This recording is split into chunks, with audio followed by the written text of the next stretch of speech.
Welcome, everyone, on this July 9th. Can you believe it? We're 7 months into the year. Amazing. So welcome to Heart and Soul, How to Live an Extraordinary Life. And my name is Michele Landers, and I'm a board-certified life coach, a certified hypnotherapist, a numerologist, the author of 2 books, The Tao of Numbers and the Year of Living Miraculously. And I love what I do. I've studied and taught in the fields of spirituality and metaphysics, psychology, law of attraction, and self-empowerment for over 30 years. And it's hard for me to believe that it's really been that long. And what a ride. But it's been exciting. And I'm lucky to be doing what I do, what I love to do, my passion. So every week on Heart and Soul, we have thought-provoking topics and speakers who share their experience and insights. And hopefully there are things that you can take away to make your life just a little bit easier and uplift your life and your thinking. And if you want to subscribe to my email as a bonus, I can send you this free ebook about numerology. So if you want to know that, you can text something or write something in the comments, and I'll get back to you. So we'd love to share information with you, because here on Enlightened World Network, light workers, energy practitioners, and more have gathered together to bring you positive and uplifting program. And Lord knows we need that these days. All to support you, and it supports us as well in your spiritual, your mental, and your emotional growth. And there is such a variety of spiritual programming on Enlightened World Network that I'm just amazed at the wonderful, wonderful women and men that are on there as well. I don't want to forget the guys that are on there that are doing such a wonderful job. And they're all so heart-centered. And I've found my home, and I'm very, very, very grateful. So please check out Enlightened World Network, which you can find online, on Facebook, and on YouTube. So my guest tonight is Deb Goldberg. But before I introduce you to the ever so delightful Deb Goldberg, I just love her, I want to tell you just a little bit about Deb. She's a retired therapist who practiced for 18 years. And during that time, she provided treatment for mental health and substance abuse. And I know that is a tough, tough field. And Deb's worked in a variety of settings, and now she's in private practice as a divine therapist and spiritual teacher. Now, Deb was spiritually awakened by Jesus and was taught God's universal divine love and wisdom. And Deb says that these conversations understandably transformed her life and set her on a course of self-discovery through divine introspection with God. She believes that you can't heal or understand your true identity without the love and truth that comes from a one-on-one intimate relationship with divine love. And this will ultimately lead you to your divine calling. And her priority is connecting people to the divine relationship of oneness within, as this will end that faulty belief that we have of any separation from God, and that's what creates pain and suffering. Now, Deb is also a video podcast host on Angel Heart Radio and on Enlightened World Network, so you can catch her on here at other times. She's also involved in programming for Enlightened World Network, and she participates in a number of live video broadcasts. And Deb is helping others to understand the journey of divine self-discovery and wisdom.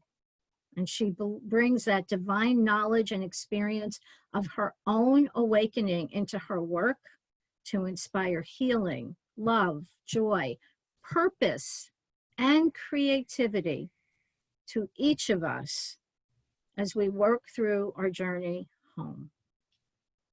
And I got to tell you, I love Deb and I love her energy, and I'm so glad to have her on tonight. So thank you, Deb, for being here, and welcome. Thank you, Michelle. I'm so happy to be here with you.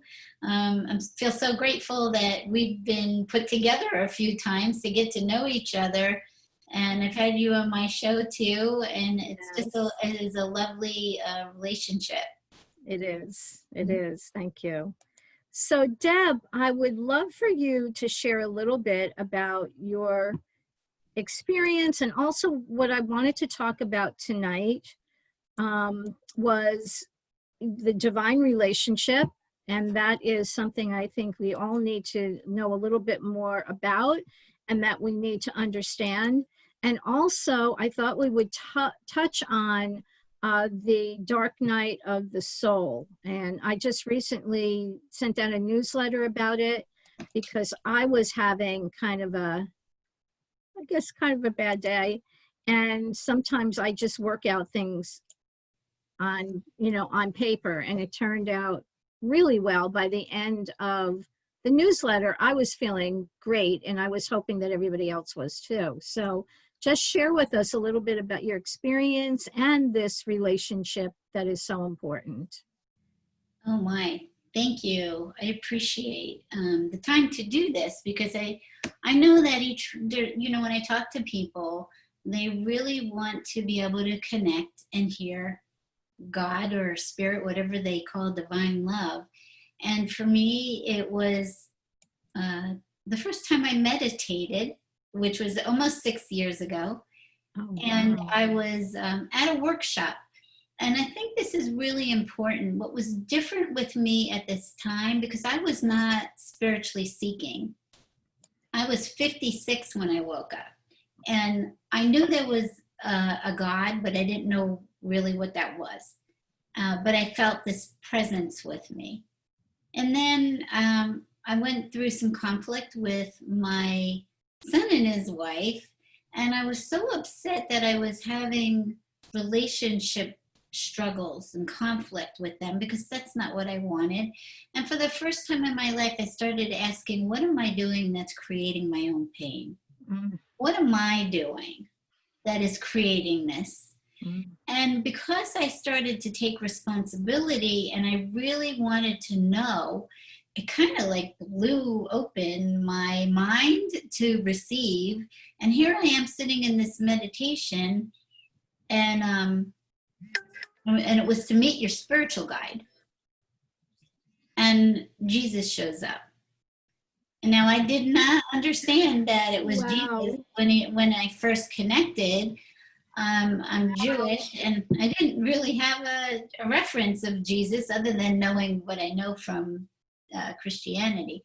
So all I knew is that the way I felt with his presence, because I could see him, and he did some interactions with me that in that meditation in my mind, it just unfolded like a movie. And I was sitting there going, I don't know what's happening in my mind, but oh my God, this was the most amazing experience I ever had. And the love, the profound love that came through, I knew this is something I've never felt before. Wow. And I still did not understand what it was, what was happening. I didn't understand what a spiritual awakening was, because I wasn't searching. Amazing. Mm-hmm. Amazing. It's so interesting because, the old saying, when the student is ready, the teacher appears. Mm-hmm. And when you open up, when you really, really deep in your heart want to know, you will get an answer. I believe that. So please continue, though. It was, I was in this workshop when it happened, and I thought, well, what are other people having for experiences? Because I don't know what I just witnessed. I don't know what just happened. And I thought, I was a therapist at the time. I was a licensed therapist. And I Right. thought, whatever this is was so profound. I am going to do this meditation with everyone when I go back to work. Oh, And, wow. and so even though I didn't really know what I was doing, I felt that I needed to do this with everyone so that they could have their own experience of divine love. Wow. And Wow. probably about a couple of weeks in after I got home from that workshop, I thought, I'm sitting here with this person who everybody tells me is Jesus, but I was still not acknowledging that. Oh, you And weren't. no, because I didn't know how to conceptualize him, and I couldn't understand. The only thing that I knew through Christianity was Christ. So I'm like, why is Jesus here? I just spent all this time trying to figure out what is he here for me for? Like it was just so foreign, and I'm not that religion, and so I couldn't understand. Oh my God. But I kept saying, it feels so good. I'm meditating every day, and I'm sitting with him, and I wondered, how come we're not talking? How come I don't hear him? How come we're not talking? And something inside of me said, just say hello. And so in the meditation, I just looked at him and I said hi. And that was it. The conversations just took off. Oh my goodness. Yeah. So, and then eventually he dictated all these books to me on why we're here and who we are.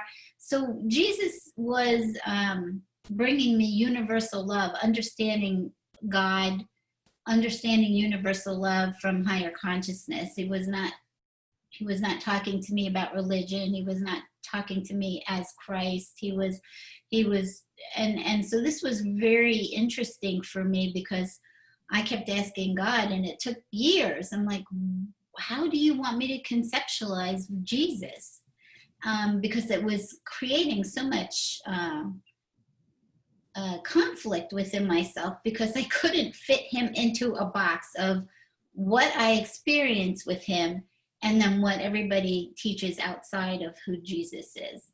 So you felt there was a conflict on what people taught or what you heard about Jesus and then what you were experiencing. Yeah. So eventually God just told me, he's your brother. He's just your brother. It's just your brother. He's your brother, and that's all the way. That's all you need to. That's all you need to know, and that's the only way you need to see him. And he feels his love. It feels like a big brother, and that just fits so well with my experience of him. Yet I see, I went through periods of like, okay, so this is Christ, this is Jesus Christ, but it never felt that way. It always felt like my brother, and the beautiful lessons and healing, and then God came through, and then I was talking to God all the time, and then the angels, and it was the most magnificent experience of really unlearning who I was, what I learned about myself from my experience here. Wow. And being retaught, I call it being spiritually reparented or divinely reparented, to understand yourself and others from a divine perspective. It's overwhelming love. It's bliss. It is fun because God has quite a sense of humor. Yeah, we kind of know that, but I do can I interrupt because I do have some questions, Mm-hmm. and and anybody else has some questions, please type them in. So you said that, so what was your concept of Jesus before this? Did you have an idea of what Jesus was? Was that even something it's just a name you heard? Well, Or I had friends that were Christian, and I've heard Jesus, Jesus Christ and who he was. So I knew the story of Jesus Christ. But when he showed up in my meditation, he didn't look like Jesus. He looked like he was wearing a white t-shirt and a pair of jeans. oh dear Lord. and he had darkish hair down here, and he looked like he was in his 30s. So I have no conception really of understanding Jesus in the way that Christians actually Right. believe in Jesus. He's blonde and blue-eyed in the Christian. So anyway, it was for me. It was hilarious because my inner child kept telling me, "This is Jesus," and I kept saying, "How do you know that? Like, what? Like, what do you mean it's Jesus?" And she just kept saying, "It's Jesus," and I went, "Okay, all right." And so what's really interesting, what I found out is, we're all here having this story, this dream life. It's a story. And so part of my story, because it's not just Jesus, it's John the Baptist, it's King Solomon, it is archangels that show up. I spent a lot of time with John the Baptist. And so I kept asking, why am I having all my spirit guides are like Christian type of biblical people? And Jesus, so this is the story. Jesus said I walked with him back then in another life, and that I was continuing to work on similar issues in this life. And so he was here to continue the story of what I was working on. Okay, wait 1 minute. Jesus was working on some issues with me. Oh, I'm just asking you, did Jesus, because now this story is getting even more interesting. So, was Jesus working on his own issues in any lifetimes? He did not talk to me so much about that. I know, and there's a whole nother thing I believe about past lives, because I also know that's part of the story too. It's also part of the dream that there's past lives. Right. So he talked to me about some of his life growing up, which is in one of my books that I haven't put out yet. Okay. And I've asked him what it was like to be on the cross, and whether he knew what was coming. And so he had talked a little bit about knowing that he was meant to do something important, but he had no idea that his role that he played would have turned out like it has today. Like he had that expansive awareness of it, that he eventually knew that something was going to happen, that he was going to die. And he said, no, I didn't want to die, but that is what he understood his role was in this, in his life. And story. Yeah. And so we talked a little bit that he, I've also seen him and talked to him when he was about 12. Mm-hmm. So I saw him as a young child too. And he talked about, herding, like yes, herding. Yeah, he did some of that too. So there's all these little lovely little tidbits that he's given me, but it was really important. And he said to me that my life, my story here, is not about defending who Jesus was or saying he's this or that. It is about, this is just my experience with him. And each person is going to have their own experience when they wake up to divine love. You're having a story and experience anyway, and then you have an awakening experience, and it's going to be unique to you. So my thing is not getting into debating who Jesus was, or defending him in any way. It is more of him being this beautiful older brother teacher to me, and has taught me uh, God's wisdom, and that it's my role to bring forth God's messages. That's just that's beautiful. And I am curious. I don't know if Jesus shared this with you, but did he ever mention, because we're a lot of, well, all of us know the story that we've been told of Jesus on the cross. Did he tell you what that message was? Well, we had the discussion because it also falls into Passover. And so it's, Yes. that whole story revolves around what became Easter, and Passover. And and and once I got to know Jesus and spent all this time with him, that when it came around, you know Good Friday and all of that time of year, and then I'd start watching all of these movies and learning more about how Jesus is thought about in the Christian world. And I would just go to pieces when I'd watch a movie and see him on a cross and watch what happened.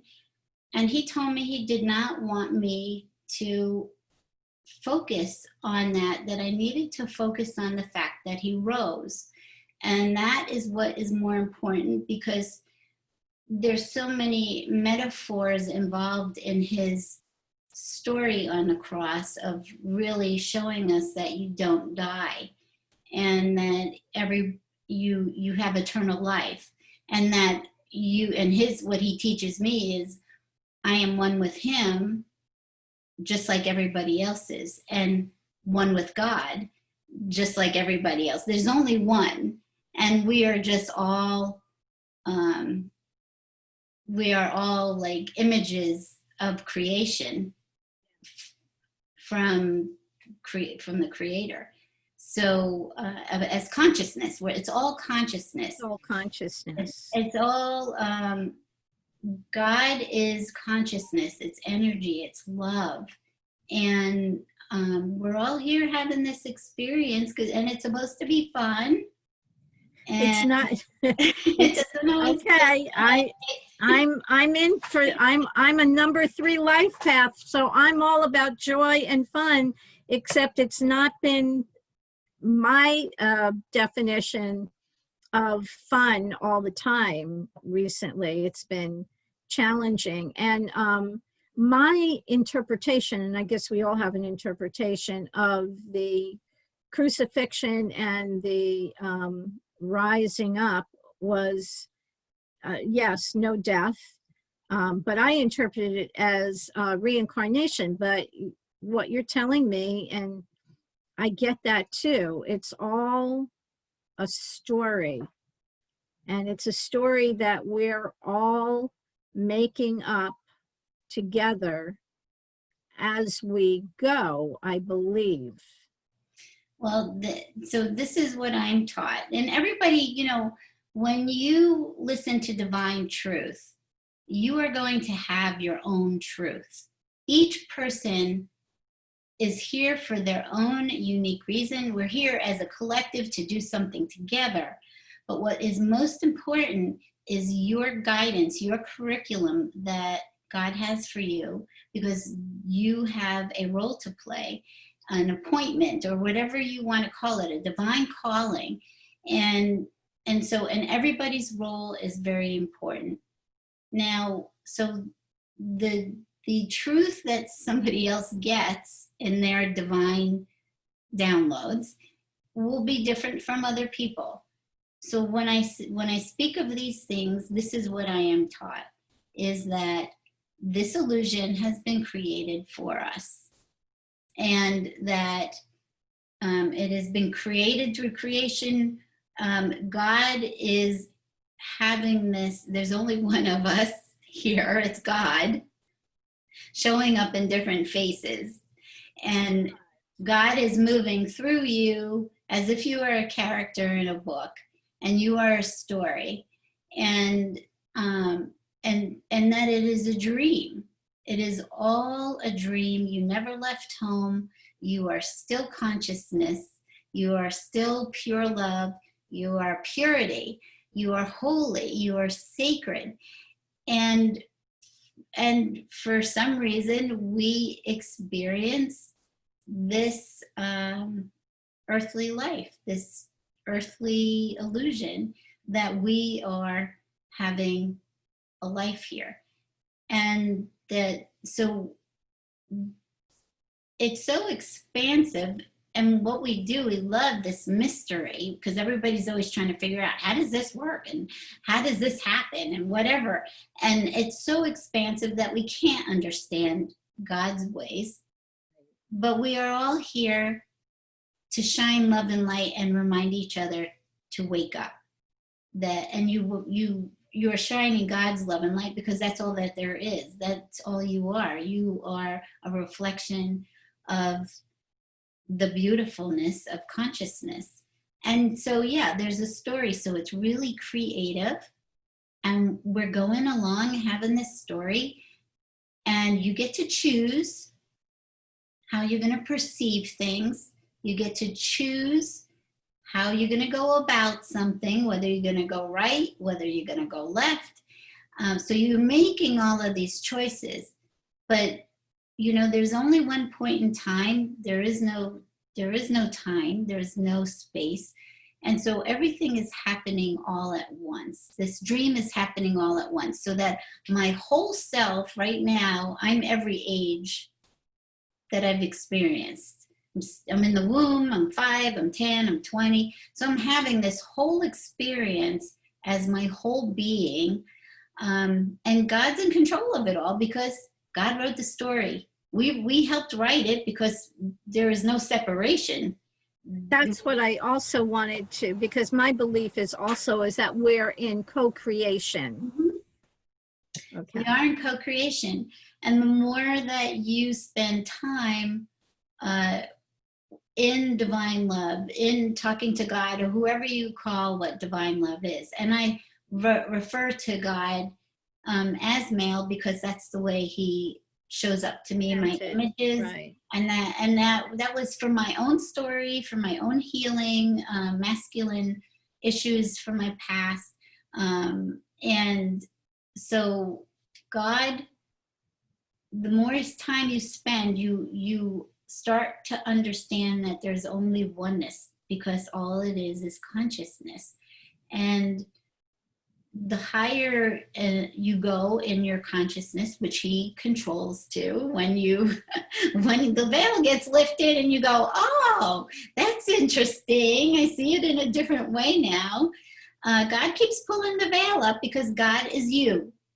God is you having an experience through you. What we have trouble with is we don't know how to accept that. We don't know how to accept our divinity. We don't know how to accept the oneness. We would rather accept ego consciousness than... It separates us. Yeah. Because the ego, which is what I always talk about, is the ego doesn't understand at all oneness. It only understands things in measurement. I'm better than you, I'm worse than you. But there's always that separation, and the ego's afraid of dying. Mm-hmm. And the ego is always acting out of this fear. At least that's my perception of it, my interpretation. And I don't think that it's, as you mentioned, which is, a big, I don't know if it's really an issue so much as, yeah, it's so challenging to wrap our mind around that concept of, we talk about it, we talk about oneness, mm-hmm. but to fully understand that, I don't even know if we're really capable of completely grasping that concept, although there have been times in meditation where I felt that, and it was, there's no words to describe it for me. There was no words. Love didn't cover it. Awe inspiring didn't cover it. It was, you know, it's, I can't use words to describe that feeling. And that, I don't even know if it's a feeling. It's just is, you know. So I think to address that is, you know, when you talk about infinity, we always want to put a wall up. Okay, so infinity goes so far, and then there's a wall.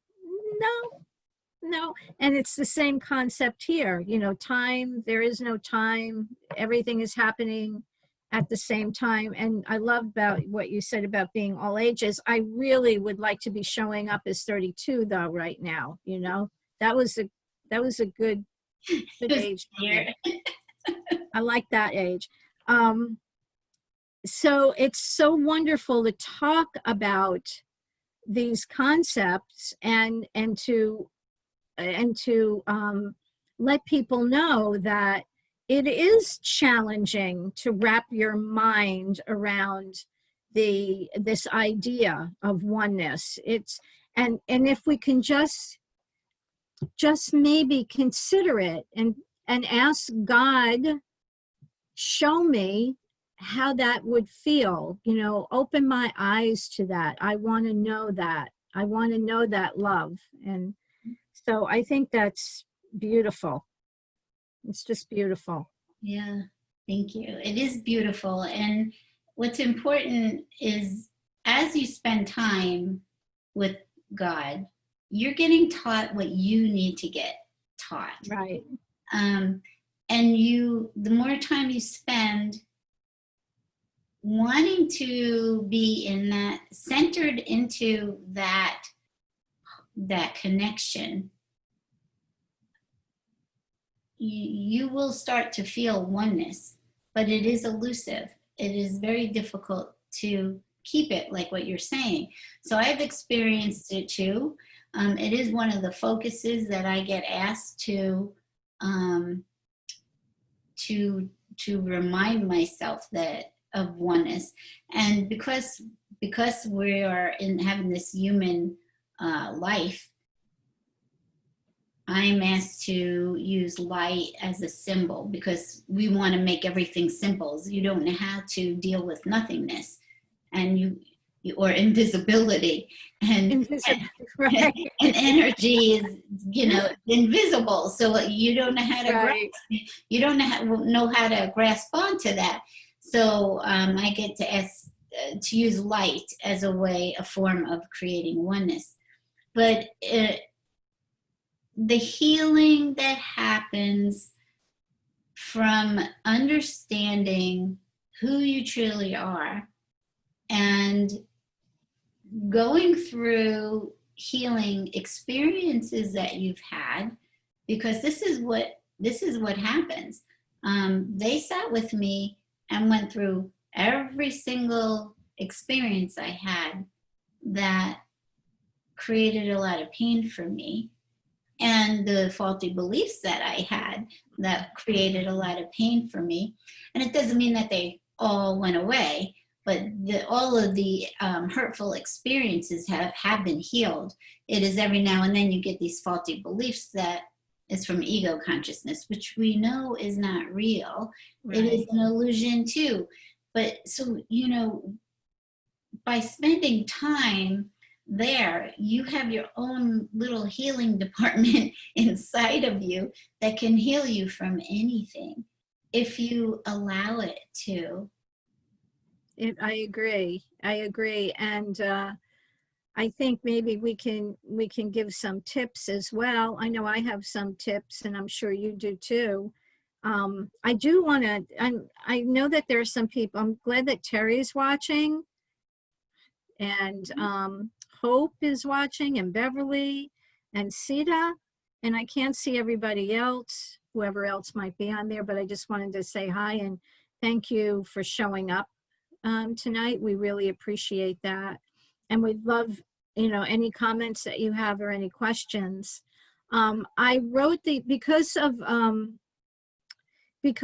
this situation that we're in, the COVID-19, and I know that probably a lot of us thought, well, that we'll be in this for maybe a couple of months, and now we're literally we are 7 months in, because it did start here in January. There are a few isolated cases, and now it's like, well, okay, what we had imagined that might happen is now we're in the thick of it.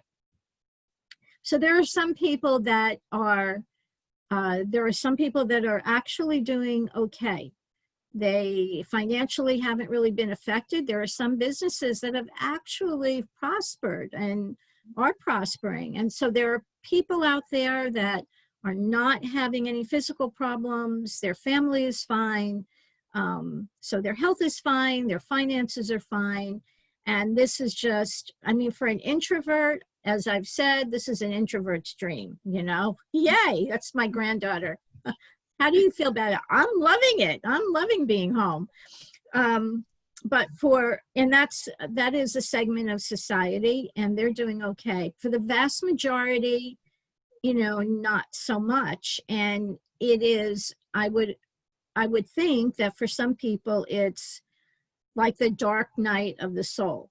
And I've been through a few dark nights of the soul, and it is exactly that. You feel helpless and frustrated, but more than that, you feel hopeless. Mm-hmm. And when there is no hope, there is no life. And when I mean life, I mean this energy and this connection.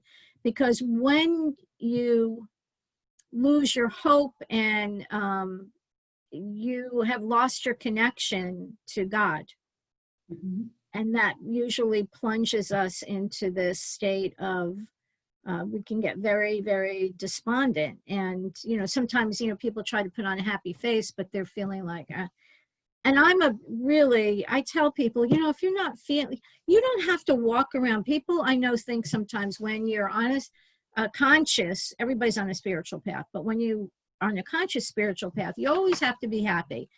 Not so. We're human. And I always use your friend Jesus, by the way, and my friend, brother, as an example. He had some really bad days. And when you're incarnated, or whatever the word is now, in a human form, in the illusion of a human form, you're going to have some shitty, in plain, excuse me, but you're not going to have, every day is not going to be great.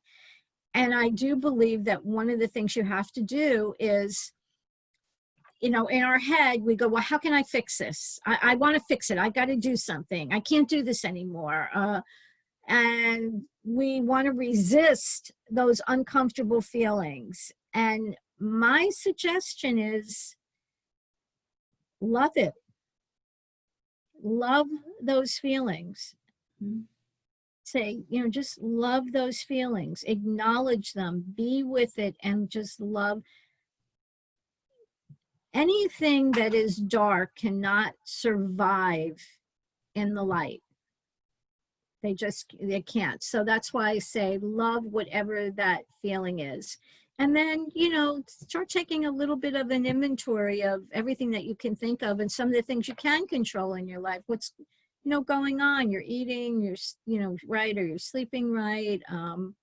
Just do the laundry list. And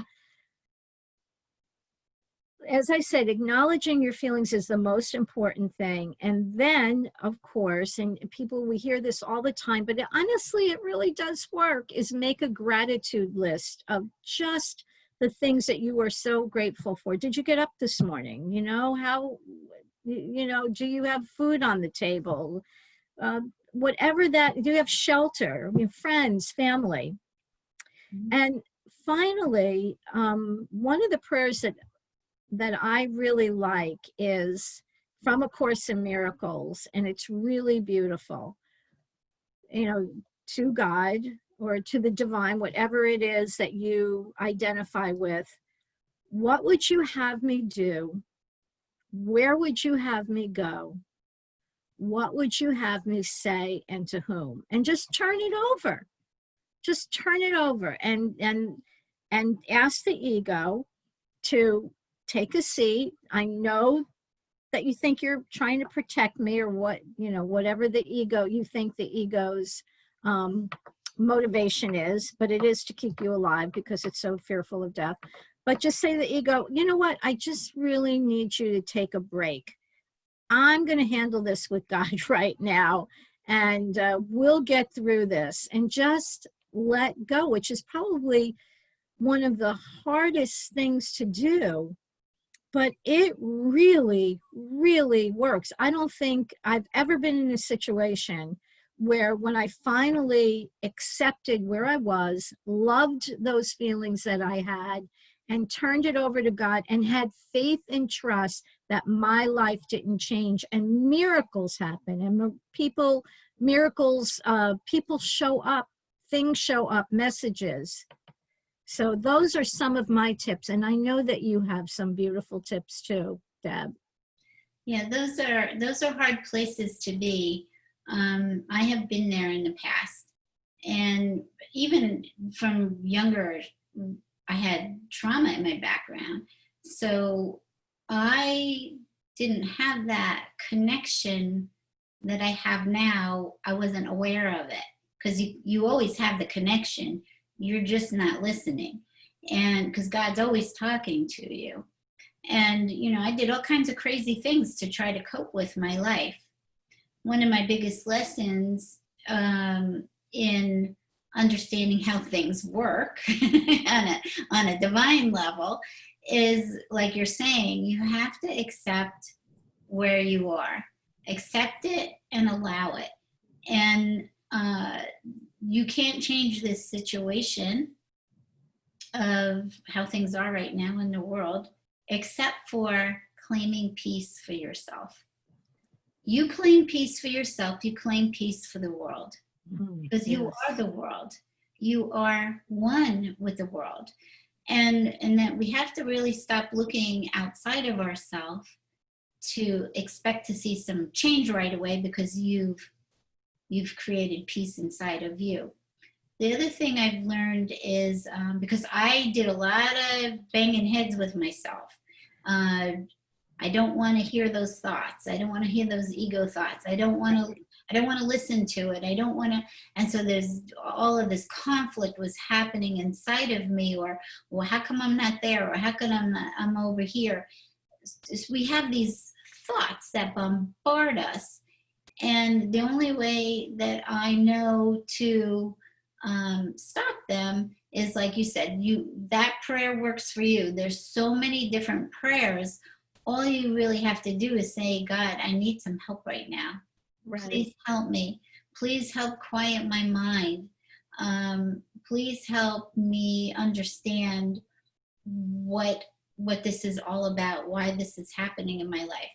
And as you go through all of your different stages of awakening, you are going through different processes of you understanding how much you're also creating things by your own perception. Mm-hmm. And it's sort of like, somebody can look at the same thing happening and have completely different perceptions about it. Yes. And so your perception of how you are coping or looking at any situation is going to affect you dramatically. So if you look at it and you say, oh, this shouldn't be happening. This should not be happening. I can't accept this. Well, you are just setting yourself up for some big problems, because you're starting an energetic resistance within yourself. And really what we're alchemists with energy. Yes. And it's learning how to balance your energy. And there was so many times when I first woke up and everything was coming up to be healed, and it felt like the dark night of the soul. I was so scared out of my mind because I didn't let myself feel for 56 years. And so all of a sudden I'm feeling everything, and I did not know why or how to cope with that or how to process it. And if I did not anchor myself into God and Jesus, I don't know what would have happened. And so your job really is to go back home. Every moment of the day is to stay centered and be anchored in your home and into divine love, because that's the only place you're going to get anything that makes any sense. You're only going to get, you're going to get divine truth helping you understand your perspective. Sort of like, okay, so I said to God, what is all this COVID stuff? What is this? I want to know what it is. What is it? And part of me was like, oh my God, I'm scared, or what is this? And the other part of me knows it's an illusion, and you have to take care of those other parts of you that are fearful, like you said, is bringing self-love and compassion to yourself, because there's so many different aspects of ourself, and there is a peanut gallery, and it just keeps, one part of you saying this and the other part saying that, and you're all over the place, and you're having monkey mind. Yeah, I always call it the monkey mind, and everybody's vying for attention, Feed me, take care of me, do this, do everything. Everybody, and all those monkeys in my mind want to do something. Yeah. They don't want to be, they just want to do. Right. So it's learning really how to sit and be in the minutia of all of that, right, and hear God talk to you. Mm-hmm. And when you get better and better at discerning whose voice is God's voice. And I was talking about this yesterday. You hear God's voice in your own voice. So a lot of times you don't even realize that it's God speaking to you. You think you're having your own thoughts, but there's only one thought and there's only one mind. But because we hear the peanut gallery, we think that there's a whole bunch of other stuff going on. So anchoring yourself in, and this is really a commitment.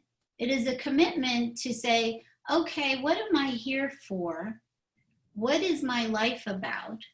And the only way you're going to get the true answer is by going inside and hearing that from within. And what is the next step? So when I said, what's this COVID about? I was told to just accept it as it is, that I need not feed into it. I don't need to fear it. I just need to allow it, accept it, and that I don't take it forward into my days of fear, having to be afraid of it. Absolutely. But that doesn't mean, I know there's a lot of controversy out there about whether you wear a mask or you don't wear a mask.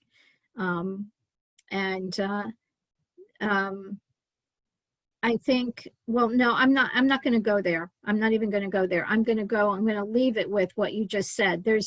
There really, really isn't anything to fear. And that, I don't know, I think we should expand on that a little bit. Mm-hmm. Okay. It doesn't mean you take any type of, silly kind of risks or anything like that. I think, unless, here's another thing, and I'm just going to swing over to this for a minute. If you have a strong, strong, strong belief deep in your heart of anything, it's going to be so.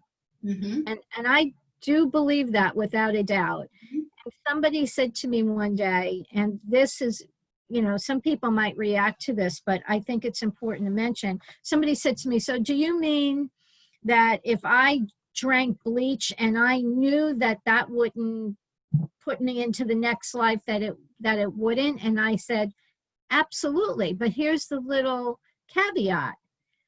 There's no one on this planet as evolved as evolved enough, as far as I know, that doesn't have that niggling belief that if I drink bleach, I'm going to die. Mhm.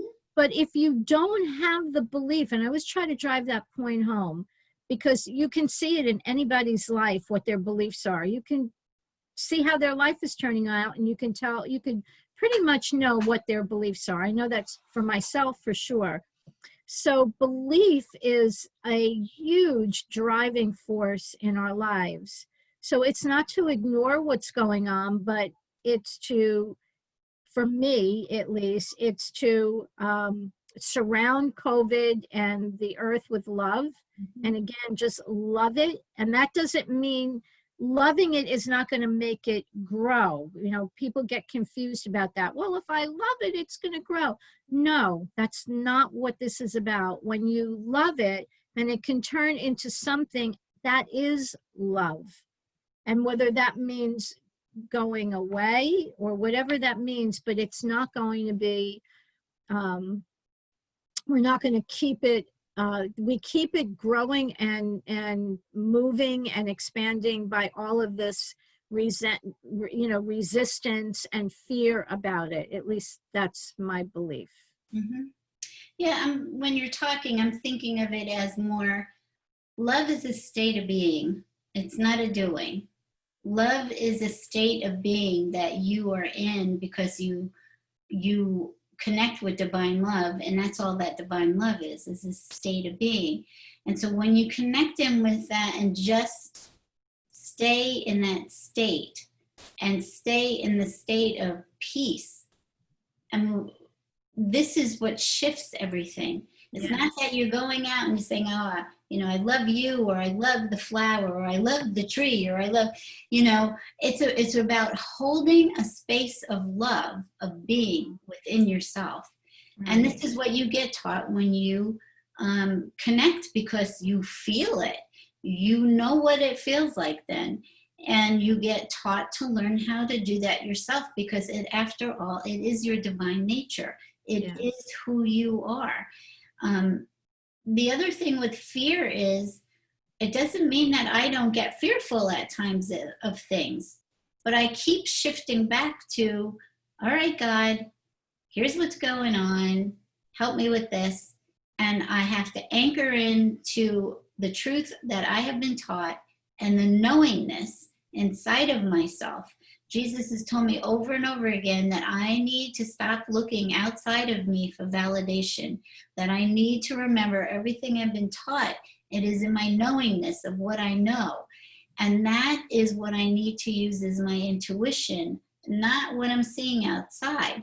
However, that doesn't mean that I would go walk in fire. It doesn't mean that I will put my hand on fire just because I know it's an illusion. Right. There's certain things that I'm like, no, I'm not going to do that. That's silly, right? I'm not going to jump off the bridge. And so even though I don't have a fear of dying, and I don't have a fear of dying because I've been explained and seen where I live, where my true home is, and I know who God is, then I don't have that fear. Do I want to leave right now? Not really. Other times I've asked to be taken home. I've been there. Yes, I get that. Yeah, and that's another part of that dark night of the soul where you want to leave, but it's not. If it's not your time, it is in being, oh my gosh, in such a place where you feel so alone and separate, and that you feel like you are in a pit that you cannot crawl out of, and it's all in our mind. It is such a mind game. And when you learned that there's no truth to that, it is because we've been listening to ego thoughts, is how we get there. Absolutely. We listen to ego thoughts and it just takes you down and down and down and down. And so learning that those thoughts need to just be ignored, that they're not real. And so as you keep going along in your process, you get stronger and stronger and more confident of knowing who you are and knowing the peace that lives within inside of yourself, that everything that you do, you have God walking with you inside of you. Actually, telling you what to do. It is being narrated to you. Yes, if you will listen, that's the thing. And discernment is, and for me, the way I began to be able to discern, well, first, the way I was able to discern is you can feel it physically as well. It's an intuitive thing, but you can feel it physically as well. In situations, is this the right thing to do? Isn't this the right thing to do? I mean, it's all right anyway, but let's just, in this illusion that we're in, and I can feel it physically.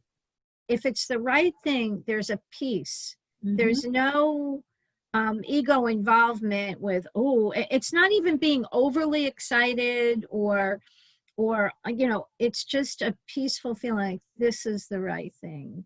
This is because as you said, we're always communicating with the divine. But I will say, if I would suggest anything, is to learn how to meditate for sure. For me, that is the one way to shut off that monkey mind. And I think some people think, I hear this all the time. I hear this from clients, I can't meditate. Well, they have they have this over zealous idea, I guess, of, oh my God, if I meditate, then I'm going to have to do this and I'm going to have to do that. Like it feels hard for them. And meditating is just, putting things aside, getting quiet. Thoughts will come into your head. Just watch them, just acknowledge them, watch them go. Try a guided meditation if that will help you to settle down a little bit. Do it for 5 minutes, do it for 10 minutes. It's like this big Megillah for some people, and they wind up not doing anything because they think they can't do it at all. So it's just getting some quiet time, Everybody can squeeze in 5 or 10 minutes a day. And yes, you will have thoughts, but just watch them float by. Yeah, and that's great advice, because that's what I do, is meditate. But what also I've learned is breathing, deep breathing. And deep breathing will always bring you down and take you off the ceiling and calm down whatever is going on inside of you. But I know in my mind that I go through periods of time where the chatter is just overwhelming.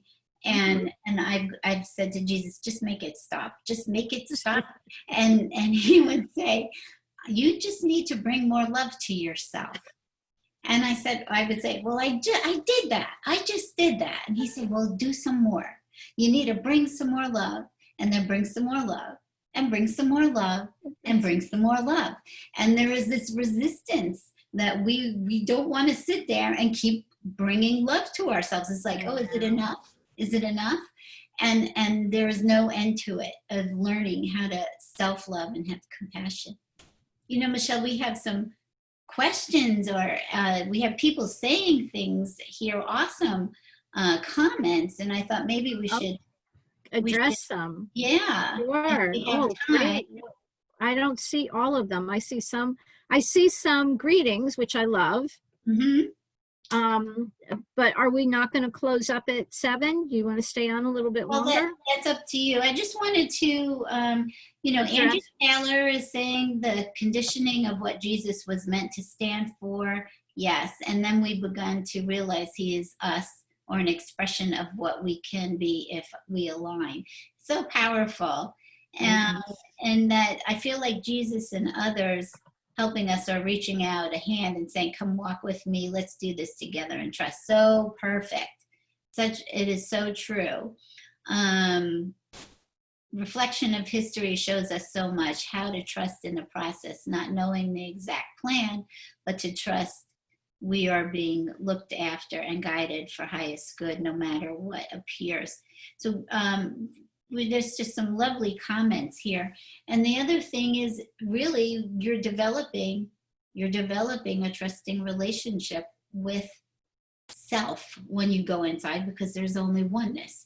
So you are coming face to face with your own being, your own essence when you're with God.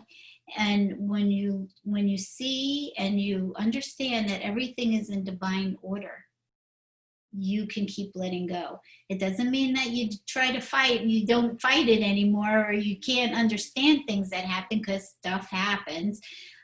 We just, we just want to, we want to get anchored into knowing that we are completely supported and taken care of always.